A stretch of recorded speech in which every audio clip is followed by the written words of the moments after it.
Kidd Kraddick in the morning. The Showbiz Top 5. Hey, it's Kellie Rasberry with your Showbiz Top 5 for Wednesday, October the 28th. Mary-Kate Olsen and her artist boyfriend, Nate Lohman, are about to meet with their lawyers to hammer out the details on a prenuptial agreement. At least that's the rumor.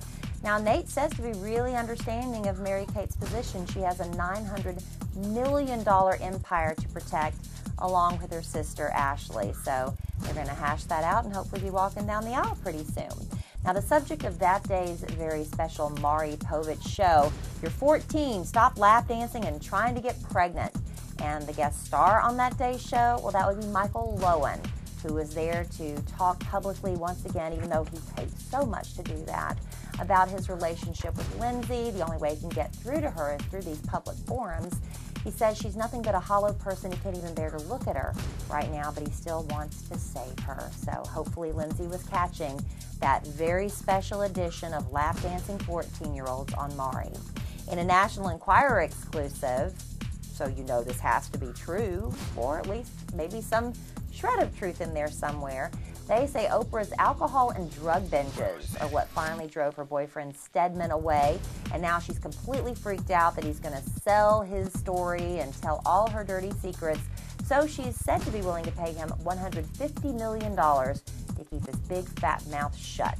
Andre Agassi not keeping his big fat mouth shut. He has written a tell-all book about himself, even talks about his addiction to methamphetamine, his crystal meth, in the 90s, right before he married Brooke Shields, I believe is when that started. Might have continued through the marriage, I don't know. Guess I have to pick up a copy of the book to find out. But he does talk about his relationship with Brooke as well as his current marriage to the love of his life, Steffi Graf. And finally, you may or may not know about how the Jonas Brothers actually came to be. It's a little bit more than just being born into the same family. Nick was actually doing pretty well on Broadway and wanted to do a next level CD. So he got the whole thing produced, turned it over to the record company executive who thought the CD sucked, but he liked Nick's voice on it, especially when he combined it with the two brothers in the background on a couple of other tracks. So that's how the Jonas Brothers got a record deal and their little career was born. And here we are a few years later, a few $1 million richer, and Nick decides he wants to try the solo thing once again. And this is according to his mom, who says he's got a project called Nick Jonas and the Administration. It's actually so far along that they're shooting the album cover already.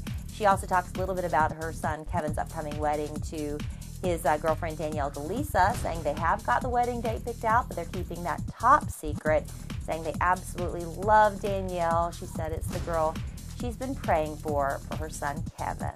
And that's your Showbiz Top 5.